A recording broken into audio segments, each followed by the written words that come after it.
Happy March. It's Peachy and welcome. With March comes Women's History Month. Let's take a look at a great woman from our past that no doubtedly paved the way for others. If you have not seen any of my other Women's History Month videos, check out the playlist. It should be popping up at any moment now.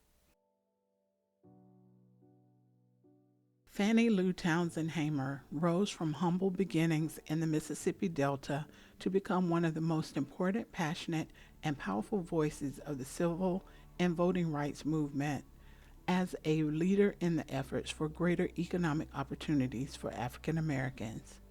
Hamer was born on October 6, 1917, in Montgomery County, Mississippi, the 20th and the last child of sharecroppers Luella and James Townsend. She grew up in poverty, and at age 6, Hamer joined her family picking cotton. By age 12, she left school to work. In 1944, she married Perry Hamer, and the couple toiled on the Mississippi plantation owned by B.D. Marlowe until 1962. Because Hamer was the only worker who could read and write, she was also served as plantation timekeeper. In 1961, Hamer received a hysterectomy by a white doctor without her consent while undergoing surgery to remove a uterine tumor. Such forced sterilization of black women as a way to reduce the black population was so widespread it was dubbed a Mississippi appendectomy. Unable to have children of their own, the Hamers adopted two daughters.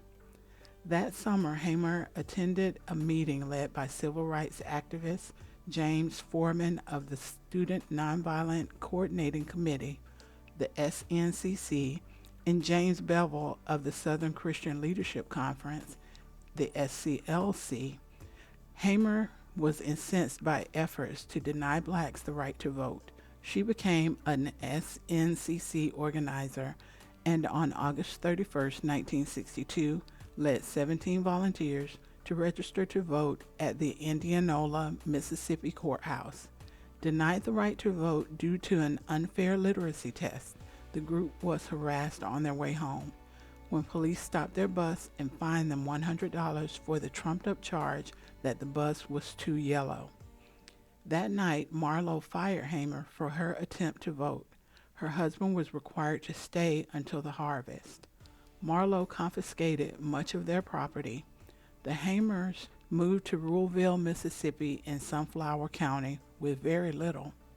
In June 1963, after successfully completing a voter registration program in Charleston, South Carolina, Hamer and several other black women were arrested for sitting in a whites-only bus station restaurant in Winona, Mississippi. In 1964, she announced her candidacy for the Mississippi House of Representatives, but was barred from the ballot.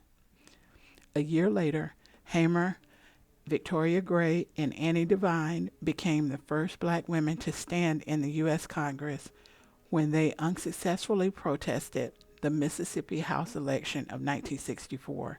She also traveled extensively, giving powerful speeches on behalf of civil rights. In 1971, Hamer helped to found the National Women's Political Caucus.